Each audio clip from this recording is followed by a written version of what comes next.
Destiny സെന്ററിന്റെ ആഭിമുഖ്യത്തിൽ സൗജന്യ തയ്യൽ പരിശീലന കേന്ദ്രമാണ് കെയർ ടൈലറിംഗ് സെന്റർ എന്ന പേരിൽ ഏലപ്പാറയിൽ പ്രവർത്തനം ആരംഭിച്ചത്. ഏലപ്പാറ ഗ്രാമപഞ്ചായത്ത് പ്രസിഡന്റ് മറിയാമ്മ തോമസ് ഉദ്ഘാടനം നിർവഹിച്ചു. ഈ സാഹചര്യത്തിൽ നമ്മുടെ കുടുംബത്തിന് ഒരു അത്താണിയായി, അത് നമ്മുടെ ഭർത്താക്കന്മാർക്ക് നമ്മുടെ വരുമാനവും കൂടി ആകുമ്പോൾ ഒരു കൈത്താങ്ങായി തീരും. നമ്മൾ എല്ലാവരും നമ്മുടെ ഈ പരിശീലന കേന്ദ്രത്തിൽ പരിശീലനത്തെ നന്നായിട്ട് പഠിച്ച് നമ്മുടെ കുടുംബത്തിന് ഒരു വരുമാനവും കൂടെ ആക്കി തീർക്കുവാൻ എല്ലാവരും നന്നായിട്ട് പരിശ്രമിച്ച് നന്നായി പഠിക്കണം.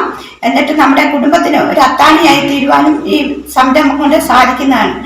വനിതകളാകുമ്പോൾ എല്ലാ തരത്തിലുള്ള തയ്യലുകൾ, ചുരിദാർ, അതുപോലെ തന്നെ നൈറ്റി, അങ്ങനെ പല സാധനങ്ങളും തയ്ച്ച് നമുക്ക് വിൽക്കുവാനായിട്ട് സാധിക്കും. നമ്മുടെ ഈ സംരംഭം നല്ല രീതിയിൽ പ്രവർത്തിച്ച് നല്ലൊരു മുന്നേറ്റം എല്ലാ സ്ത്രീകൾക്കും ഉണ്ടാകട്ടെ എന്ന് ആശംസിച്ചു.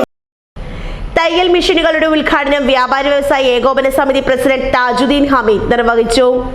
4ാമത് വോക്ക് ഓപ്പൺ ഇന്റർനാഷണൽ കിക്ക് ബോക്സിംഗ് ചാമ്പ്യൻഷിപ്പിൽ വെങ്കല മെഡൽ നേടിയ അന്നാമോൾ പ്രിൻസിനെ CPIM Elappara local secretary Andappan N Jacob ചടങ്ങിൽ വെച്ച് ആദരിച്ചു.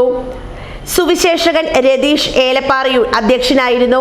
Director Manu Joseph, pastor Ebenezer Thyagaraj, panchayat മെമ്പർമാരായ ബിജു ഗോപാലൻ, നിത്യ എഡ്വിൻ, സുവിശേഷകൻ അലൻ T മാത്യു തുടങ്ങിയവർ സംസാരിച്ചു.